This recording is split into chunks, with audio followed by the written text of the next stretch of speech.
Hello दोस्तों, नमस्कार। स्वागत है आपका हमारे YouTube channel only for knowledge में। जैसा कि आपको स्क्रीन पर दिख रहा है, एंटी पुलिस प्रैक्टिस सेट का ओल्ड पेपर का सेट 102 आज सॉल्व करेंगे। और प्रोफेशनल एग्जामिनेशन बोर्ड की साइट से हम हमारे ओल्ड पेपर सॉल्व कर रहे हैं। आज हम 9 सितंबर 2017 का मॉर्निंग शिफ्ट का पेपर स्टार्ट करेंगे। अगर आप हमारे चैनल पर नए हैं तो प्लीज़ चैनल को सब्सक्राइब कीजिए और हमारे जो पुरानी वीडियोज है वो भी जरूर देख लीजिए।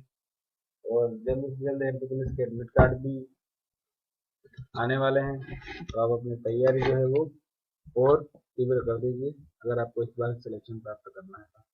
चलिए शुरू करते हैं। ज़्यादा देर न करते हुए हमारा फर्स्ट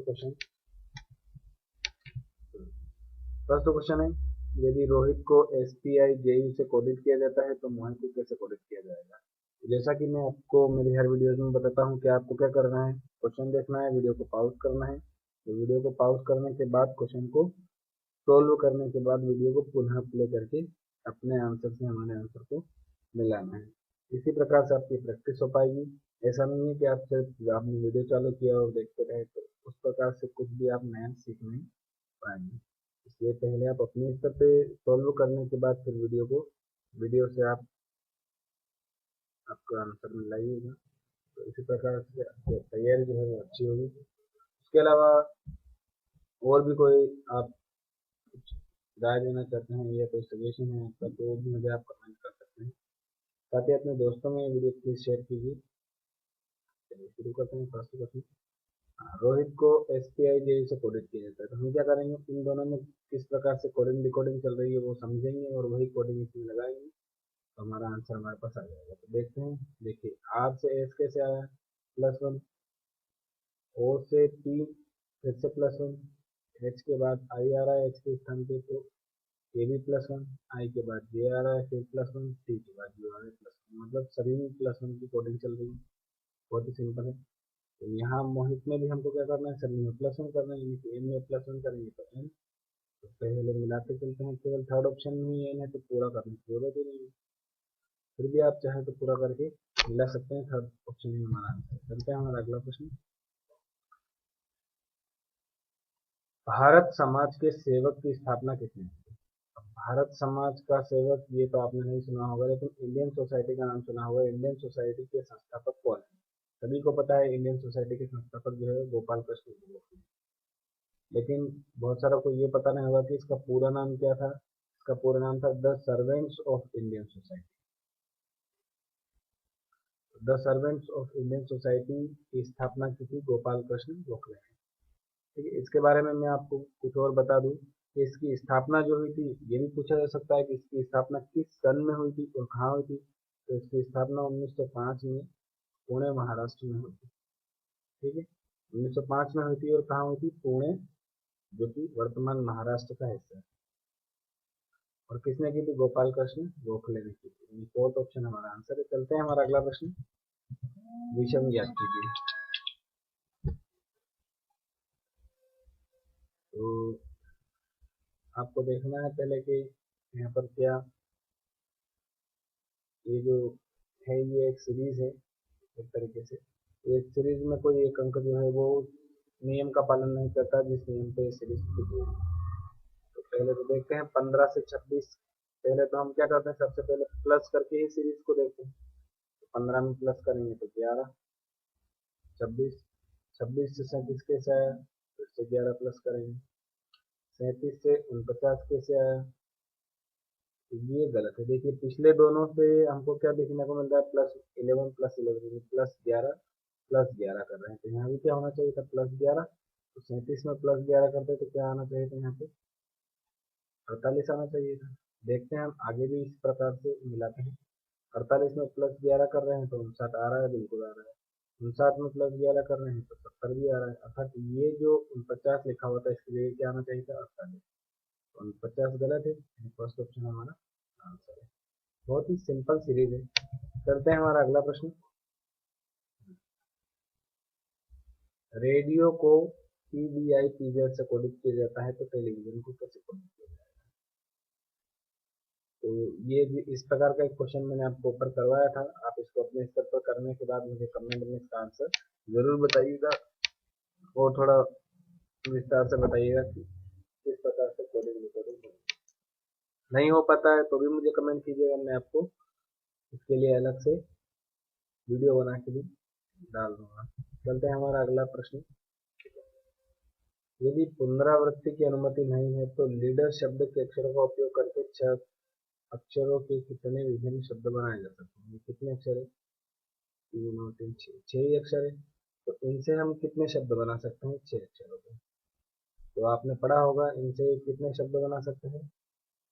6 6। या शॉर्टकट में मैं आपको बताऊं तो फैक्टोरियल 6 अक्षर जो है हम बना सकते हैं।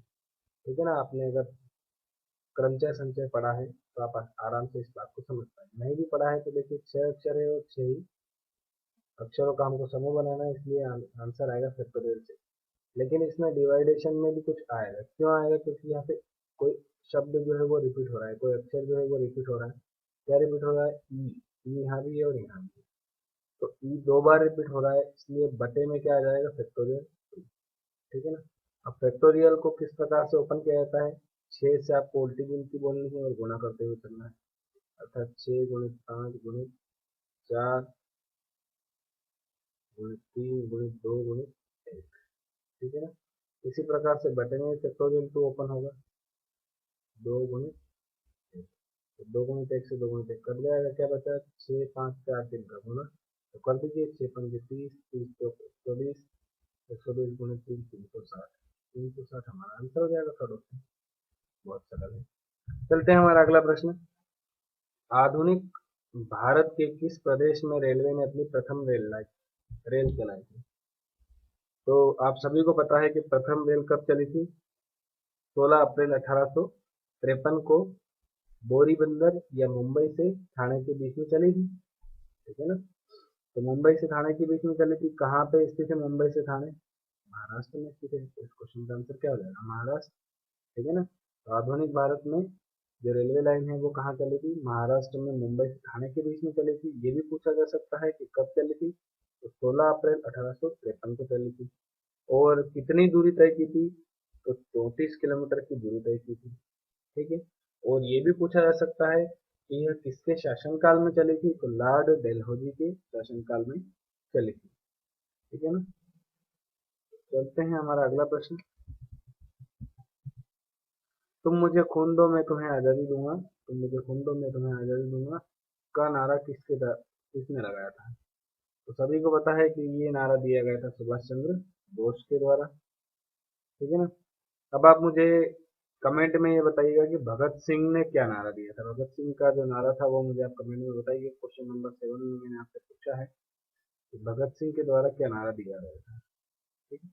मैं बताता हूँ। बाल गंगाधर तिलक ने क्या कहा था कि स्वराज मेरा जन्म सिद्ध अधिकार है और मैं इसे लेकर रहूंगा। ठीक है ना। ये बाल गंगाधर तिलक का नारा था। चंद्रशेखर आजाद ने क्या कहा था कि मैं आजाद हूँ और आजाद ही रहूंगा। सुभाष चंद्र बोस ने क्या कहा था कि तुम मुझे खून दो मैं तुम्हें आजादी दूंगा। भगत सिंह ने क्या कहा था ये आप कमेंट में मुझे बताना है। चलते हैं हमारा अगला प्रश्न। किस क्षेत्र में उत्कृष्ट योगदान के लिए प्रत्येक वर्ष सरस्वती सम्मान दिया जाता है? तो सरस्वती सम्मान जो दिया जाता है वो साहित्य के क्षेत्र में दिया जाता है। ये भी पूछा जा सकता है कि सरस्वती सम्मान किसके द्वारा दिया जाता है? तो एक के बिड़ला फाउंडेशन के द्वारा दिया जाता है। और कब से दिया जा रहा है? तो 1905 से दिया जा रहा है। ठीक है ना। सॉरी 1905 गलत है, 1951 से दिया जा रहा है। 1991।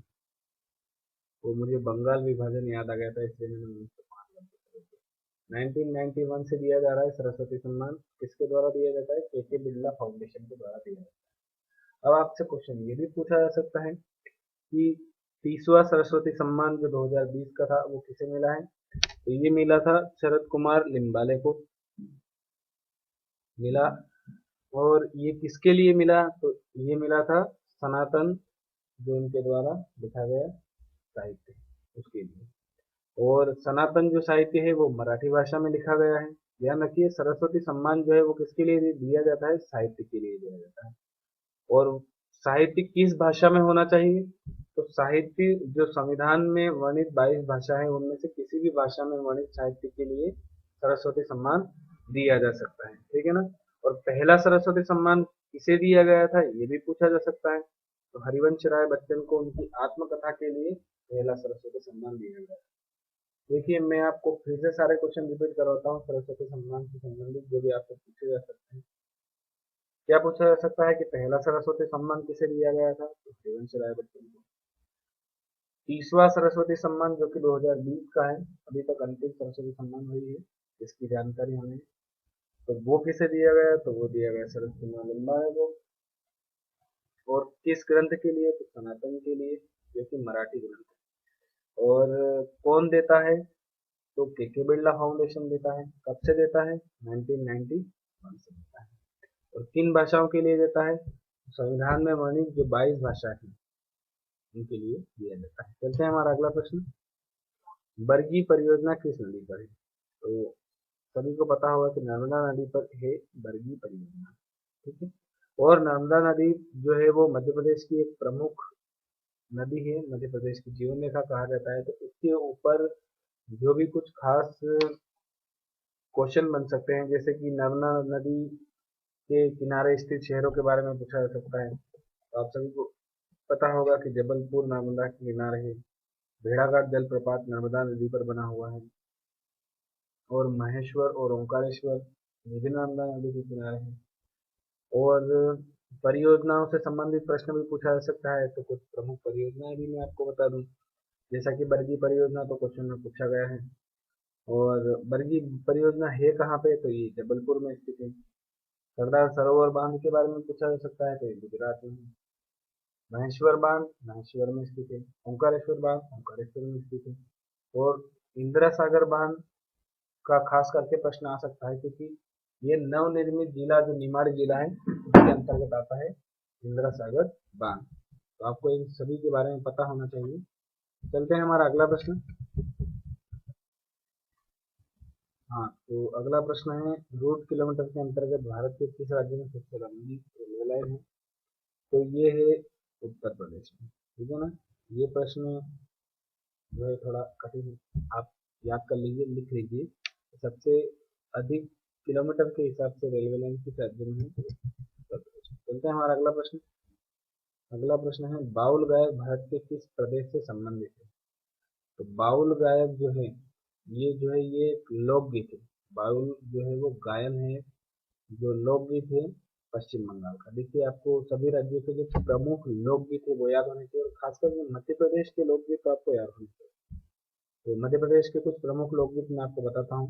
मध्य प्रदेश के प्रमुख लोकगीत है जैसे कि लावणी है, थाप्ती है, सेला है, परधोनी है, भगोरिया है, लहंगी है। ये कुछ मध्य प्रदेश के फेमस लोकगीत है। चलते हैं हमारा अगला प्रश्न, निम्न में से कौन सा निकाय निम्न में से कौन सा निकाय भारत के राष्ट्रीय आय का अनुमान करता है, तो सभी को पता है कि केंद्रीय सांख्यिकी संगठन या सेंट्रल स्टेटिस्टिकल ऑर्गेनाइजेशन जो है वो राष्ट्रीय आय का अनुमान करता है। चलते हैं हमारा अगला प्रश्न, ये भी बहुत सरल प्रश्न है, कौन सा जल डमरू मध्य भारत को श्रीलंका से अलग करता है, तो सभी को पता है कि पाक जल डमरू मध्य जो है वो श्रीलंका को भारत से या भारत को श्रीलंका से अलग करता है। जैसे कि आपने मैप में भी देखा होगा, जैसे कि ये भारत का मैप मान लेते हैं, ये श्रीलंका है, यहाँ पे कौन सा जल डमरू मध्य है, यहाँ पे पाक जल डमरू मध्य है, ठीक है। चलते हैं हमारा अगला प्रश्न, कारगिल विजय दिवस कब मनाया जाता है, तो ये कारगिल विजय दिवस जो है वो 26 जुलाई को मनाया जाता है। क्यों मनाया जाता है, क्योंकि 26 जुलाई 1999 में जब भारत और पाकिस्तान का कारगिल में युद्ध हुआ था, तो उस पर कारगिल पर विजय के उपलक्ष्य में इसे प्रतिवर्ष 26 जुलाई को मनाया जाता है, ठीक है। 1999 में हुआ था कारगिल का युद्ध। चलते हैं हमारा अगला प्रश्न, प्रसिद्ध तटीय मंदिर कहाँ है, प्रसिद्ध तटीय मंदिर जो है वो कहाँ स्थित है, महाबलीपुरम, ठीक है। अब महाबलीपुरम में जो तटीय मंदिर स्थित है उससे संबंधित कुछ महत्वपूर्ण तथ्य मैं आपको बताता हूँ कि ये जो मंदिर है महाबलीपुरम किस राज्य में, तो महाबलीपुरम जो है वो तमिलनाडु में। और ये जो मंदिर है ये विष्णु मंदिर है, और बंगाल की खाड़ी के तट पर स्थित है, इसीलिए इनको तटीय मंदिर कहा जाता है, ठीक है ना। तटीय मंदिर क्यों कहा जाता है, बंगाल की खाड़ी के तट पर स्थित है। क्वेश्चन ये भी पूछा जा सकता है कि तटीय मंदिर किस राज्य में है, तो किस राज्य में है, तमिलनाडु। और किस शैली में बने हुए हैं ये भी पूछा जा सकता है, तो शैली इनकी जो है वो द्रविड़ शैली है। जैसे दक्षिण भारत से संबंधित किसी भी मंदिर का प्रश्न आए तो दक्षिण भारत में जितने भी मंदिर है, अधिकतर मंदिरों में अर्थात लगभग 99% मंदिरों में द्रविड़ शैली ही आपको देखने को मिलेगी। ठीक है। और एक क्वेश्चन मैं आपसे पूछता हूँ, इसका जो आंसर है वो आप कमेंट में बताइएगा कि क्वेश्चन नंबर 15 में मैंने आपसे पूछा है, तटीय मंदिर किसके द्वारा बनवाए गए? तो प्रसिद्ध तटीय मंदिर महाबलीपुरम के ये किसके द्वारा बनवाए गए?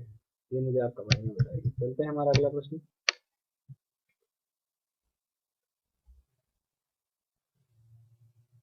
भारत छोड़ो आंदोलन की शुरुआत कब हुई थी? तो सभी को बताया 1942 में। ठीक है ना। लेकिन अगर डेट पूछ ले तो वो भी याद होने चाहिए। 8 अगस्त 1942 को हुई थी भारत छोड़ो आंदोलन की शुरुआत। ठीक है ना। और किसकी अगुवाई में? तो महात्मा गांधी की अगुवाई में शुरू किया गया था। चलते हैं हमारा अगला प्रश्न। इनमें से किन्होंने दो देशों के राष्ट्रगान की रचना की? तो जो हमारे राष्ट्रगान के रचयिता है रविंद्रनाथ टैगोर, इन्होंने बांग्लादेश के राष्ट्रगान की भी रचना की। ठीक है ना। बांग्लादेश के राष्ट्रगान की भी रचना रविंद्रनाथ टैगोर के द्वारा की गई थी। और रविंद्रनाथ टैगोर ने भारत का जो राष्ट्रगान है जन गण मन, और बांग्लादेश का जो राष्ट्रगान है आमान सोनार बंगला नाम है उसका, तो उसकी रचना तो की ही थी।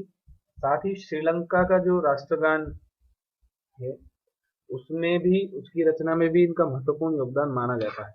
तो कभी क्वेश्चन ये घुमा के इस प्रकार से भी पूछा जा सकता है कि तीन देशों के राष्ट्रगान में की रचना में किसकी महत्वपूर्ण भूमिका रही है? तो ये रविंद्रनाथ टैगोर की रही। ये भी आपको ध्यान होना चाहिए।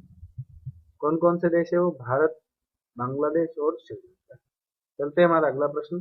2016 का पूछा है ये, फिल्म फेयर का सर्वश्रेष्ठ अभिनेता का अवार्ड। तो 2016 की जगह इस क्वेश्चन को हमको क्या बना देना है? 2021 का बना देना है। ठीक है ना। 2021 में फिल्म फेयर का सर्वश्रेष्ठ अभिनेता का पुरस्कार किसने जीता? तो ये जीता है इरफान खान ने। ठीक है ना। इन ऑप्शनों से हमको कोई लेना देना नहीं है क्योंकि ये 2016 का प्रश्न है और हम 2021 की तैयारी कर रहे हैं। तो 2021 का जो फिल्म फेयर का सर्वश्रेष्ठ अभिनेता का पुरस्कार है किसने जीता है?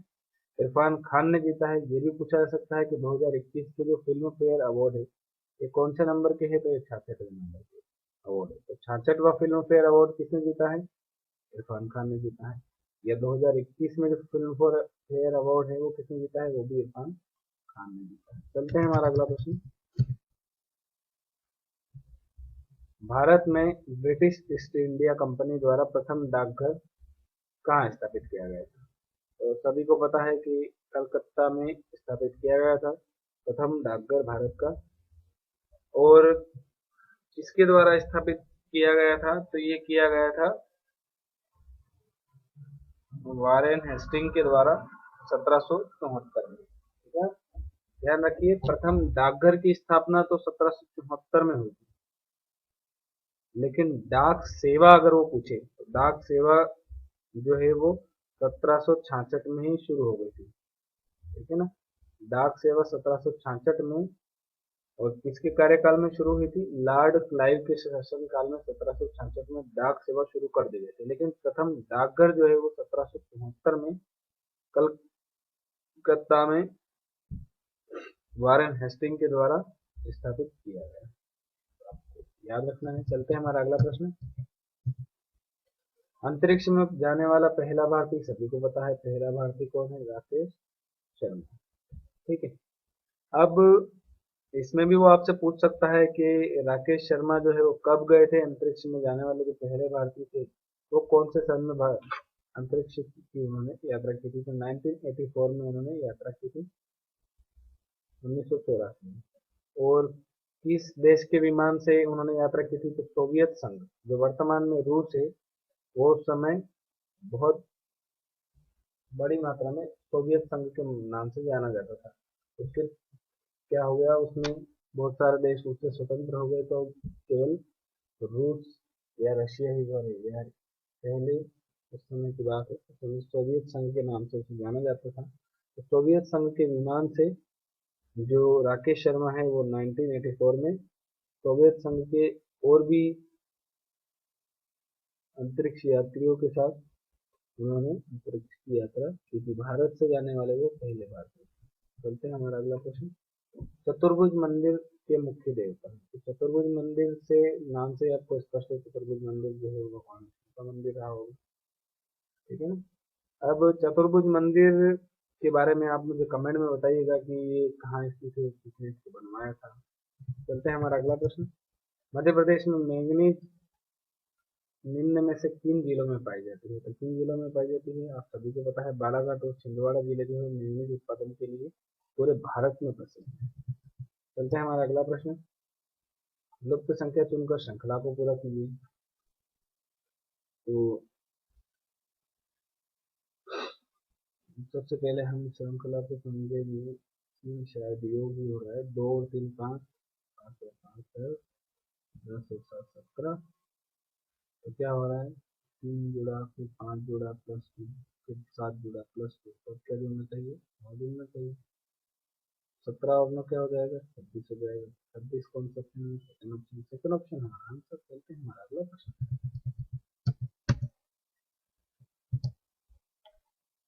लुप्त संख्या चुनकर श्रृंखला को पूरा कीजिए। को भी देख लेते हैं। 720 में क्या हो रहा है, 2 का भाग जाएगा तो 360 आएगा। यहाँ कुछ दे नहीं रखा है तो हम यहाँ से मिलाते हैं। 30 में 5 का भाग जाएगा तो 6 आएगा। 6 में 6 का भाग जाएगा तो 1 आएगा। यहाँ 5 और 6 आएगा, मतलब लगभग क्रमांक से चल रहे हैं। तो यहाँ 2 का भाग दिया था तो यहाँ कितने का भाग देना चाहिए हमको, 3 का। तो 360 में 3 का भाग देते हैं। 3 3 3 3 दूनी 120 आएगा। 120 में अगर हम 4 का भाग देते हैं तो क्या आना चाहिए, 30। तो बिल्कुल 30 आ रहा है, अर्थात यहाँ रिक्त स्थान में क्या आएगा, 120 आएगा। तो थर्ड ऑप्शन जो है वो हमारा आंसर है। चलते हैं हमारा अगला प्रश्न। लुप्त संख्या चुनकर श्रृंखला को पूरा करना है। फिर से सेम क्वेश्चन है, तो ये आप कमेंट में मुझे बताइएगा 25 में क्या आंसर आ रहा है। चलते हैं हमारा अगला प्रश्न।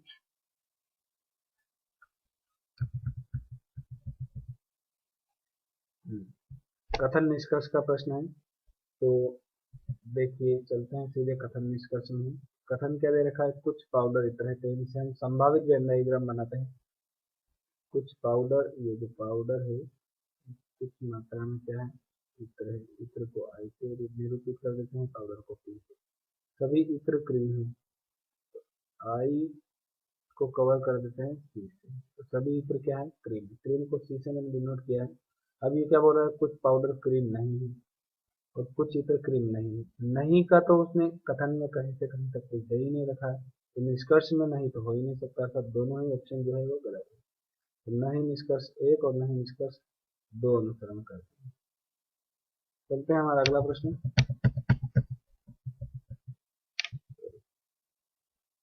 अगला प्रश्न भी वेन डायग्राम कथन निष्कर्ष से संबंधित है।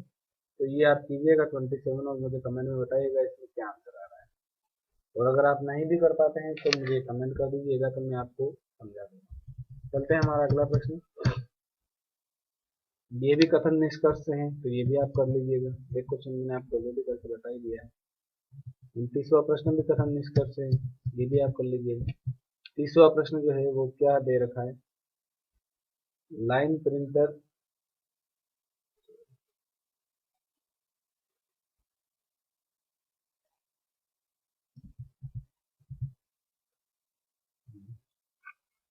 लाइन प्रिंटर एक पाली में 8 घंटों के अंदर 17,64 पंक्तियां मुद्रित करता है। इस पाली के दौरान यदि प्रिंटर 7 घंटों के लिए ही परिचालन में था तो आवश्यक कार्य को पूर्ण करने के लिए प्रिंटर की न्यूनतम गति क्या होनी चाहिए। गति दे रखी है प्रति मिनट में, सभी में देखिए प्रति मिनट में दे रखी है। मतलब वो कह रहा है कि 8 घंटों के अंदर वो 1,76,400 पंक्तियां मुद्रित करता है। और यही काम उसको क्या करना है, 7 घंटों में करने की। तो 7 घंटों तक ही चालन में रहेगा। तो प्रति घंटे वो कितनी मुद्रित करेगा ये निकालने के लिए हम क्या करेंगे, 176400 में 7 का भाग दे देंगे, ठीक है ना। और साथ ही साथ हमको प्रति घंटे नहीं निकालने हैं, प्रति मिनट निकालने हैं। तो 1 घंटे में कितने मिनट होते हैं, 60 मिनट होते हैं। साथ ही साथ हमको क्या कर देना है, साथ ही साथ इसमें 60 का भी भाग दे देंगे, तो जो आंसर आएगा ना वही हमारा ऑप्शन में हमको मिल जाएगा। चलिए, 1 0 से 1 0 काट देते हैं, 6 से इसको काटते हैं, 6 दूनी 12, 17, 6 9 56, 6 24, फिर ये हो जाएगा 728, 14 और 0, 420, 420 फोर्थ ऑप्शन में दे रखा है, फोर्थ ऑप्शन हमारा आंसर हो गया। चलते हैं हमारा अगला प्रश्न। ये भी श्रृंखला में एक निश्चित क्रम उपस्थित है, गलत संयोजन पहचानना है, तो ये भी आप करके मुझे करना में बताइएगा इसका आंसर। सेम क्वेश्चन ये भी है 32, तो ये भी आप करके मुझे बताइएगा। देखिए, ये क्वेश्चन मैं आपके लिए छोड़ रहा हूँ, इसका मतलब ये नहीं है कि भाई आप इनको करो ही ना, आपके लिए छोड़ रहा हूँ ताकि आप इनको कीजिए। नहीं हो रहे हैं तो मुझे कमेंट कर दीजिए, आपको सिर्फ एक लाइन लिखनी है कि सर क्वेश्चन नंबर 31 और 32 जो आपने छुड़वाए थे उनको प्लीज आप करवा दीजिए, तो मैं इनके लिए अलग से वीडियो आपके लिए लेके आ जाऊंगा। लेकिन ये सब जो है वो आपकी प्रैक्टिस के लिए मैं छुड़वा रहा हूँ। 33 भी जैसे, क्योंकि मैंने इन टाइप के 1 2 क्वेश्चन ऑलरेडी करवा दिए हैं, तो आपको उसी प्रकार से करना है। ये भी कोडिंग डिकोडिंग का है, 33 मैंने करवा दिया है कोडिंग डिकोडिंग का क्वेश्चन। 34 जो है वो कुछ नया है। इसमें क्या करना है हमको, लुप्त अक्षरों को चुनकर श्रृंखला पर। देखो, बहुत सारे लड़कों को इस प्रकार की श्रृंखला में सबसे ज्यादा प्रॉब्लम है, तो आपको कुछ भी नहीं करना है, सिंपल सा आपको फर्स्ट सेकेंड थर्ड और फोर्थ चारों ऑप्शन जो है वो इसमें बिठा के एक 4 लाइनें बन जाएगी। अब उन चारों में से आपको जो सबसे सही सीरीज, सही श्रृंखला लग रही है वही आपका उत्तर होगी, ठीक है ना।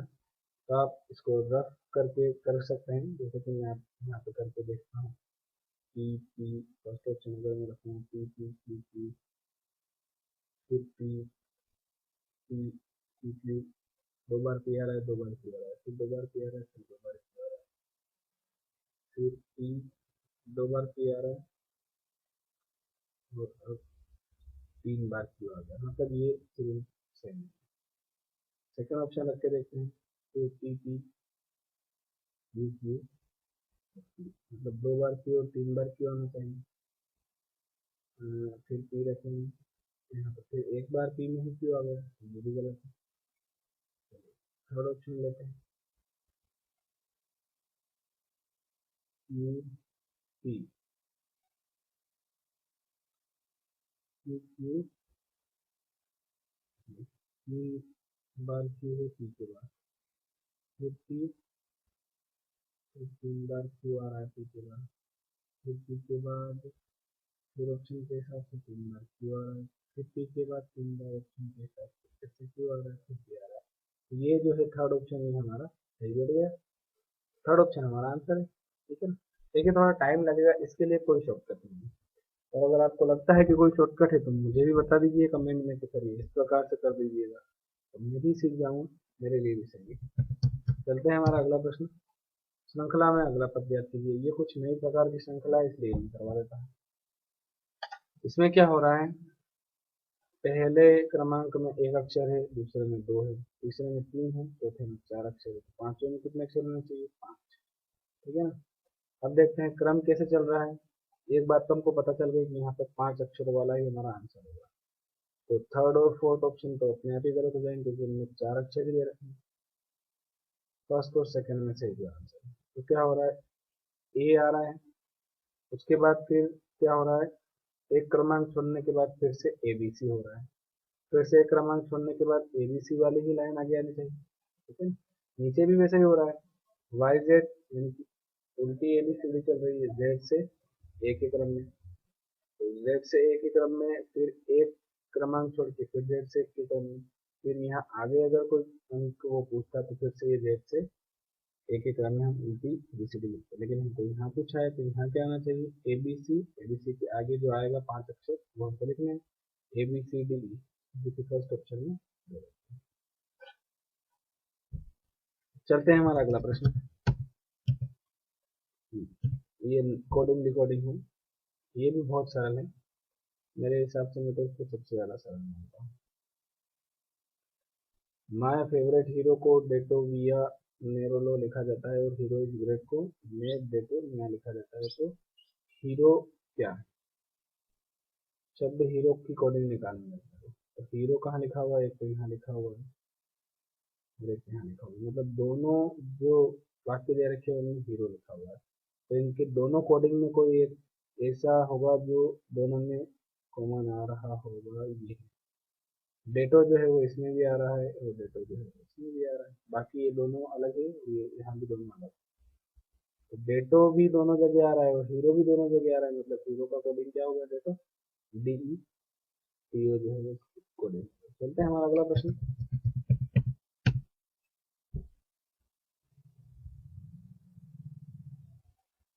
सेम क्वेश्चन है ये भी, ये तो आपके लिए मैं होमवर्क छोड़ देता हूँ। 37 आपको आपके हिसाब से करना है, नहीं हो तो मुझे कमेंट कर देना, मैं आपको करवा दूंगा। 38 जो है वो क्या है? भारत सरकार अधिनियम 1935 का संबंध इससे है, तो ये 1935 का जो अधिनियम है ये हमारे संविधान का मूल ढांचा रहा है, एक प्रकार से मैं आपको बता दूं संक्षेप में। और इसी में क्या हुआ था, इसी में प्रांतीय सरकार का एक सबसे खास प्रावधान इसमें रखा गया था कि जो जैसे जिस प्रकार से वर्तमान में भारत जो है वो राज्यों में बटा हुआ है, वो प्रत्येक राज्य में अपनी अलग अलग सरकार है, अपनी अलग अलग स्वायत्ता है, इसी प्रकार से ये जो स्वायत्ता है ये 1935 के अधिनियम के द्वारा ही शुरू की गई थी, तो फोर्थ ऑप्शन इसका करेक्ट आंसर हो जाएगा, प्रांतीय स्वायत्ता। चलते हैं हमारा अगला प्रश्न।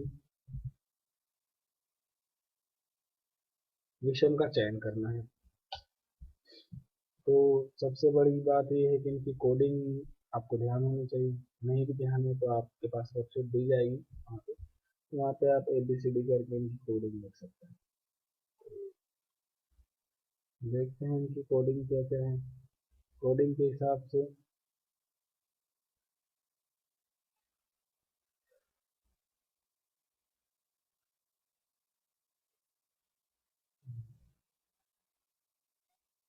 देखो, मुझे भी याद नहीं कोडिंग, इसका आंसर जो है वो क्यू। क्यों है? क्योंकि क्यू जो है वो उसकी जो कोडिंग रहेगी उसमें किसी का भी भाग नहीं जाएगा। और हाँ, तो जेड का तो 26 है, देखिए एच का जो है वो 8 है, क्यू का जो है वो 17 है, और टी का जो है वो 20 है। तो 17 जो है ये विषम है और बाकी सब सम है, ठीक है, तो क्यू अलग हो जाएगा, सिंपल है। चलते हैं हमारा अगला प्रश्न। किस भाषा को शास्त्रीय भाषा का दर्जा नहीं है? शास्त्रीय भाषा का दर्जा जो है तेलुगु को है, तमिल को है, संस्कृत को है, हिंदी को शास्त्रीय भाषा का दर्जा नहीं है। फर्स्ट ऑप्शन हमारा आंसर है। देखिए अब हमने जो है वो ये टॉपिक कवर कर लिया है, अब हमारे पास अगला